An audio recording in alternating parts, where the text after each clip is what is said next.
in front of a packed crowd here at Knockhill. Rory Skinner was leading Home Glory on pole position for the third and final race of British Superbikes, and he got at the whole shot as well into turn one for the 30-lap race ahead of Jason O'Halloran and Bradley Ray.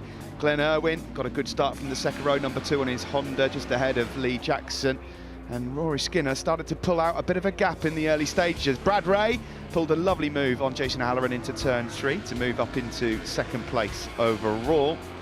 Glenn Irwin still ahead of Lee Jackson. Josh Brooks as well was looking stronger at this stage, but up ahead there, Rory Skinner crashed out whilst leading. Unfortunately, his bike barrel rolled over the tyre wall, and his hopes of winning his first BSB race, unfortunately, goes down the road. Good battle for 4th, 5th and 6th. Glenn Irwin at this point had actually gone up into 3rd place ahead of Josh Brooks, with Jackson and Danny Buchan also running well on his Cinetic at BMW. Jackson then went through on Glenn Irwin as they hunted down Josh Brooks. Out front it was still Brad Ray and Jason O'Halloran. Kyle Ryde also in this mix. A mistake though from Josh Brooks meant that he lost a couple of places. Danny Buchan then really came on song in the closing stages. First through on Tommy Bridewell on his BMW, and then he managed to make a move as well to get himself up into 4th place on Josh Brooks, the best position he'd found himself in 2022 thus far.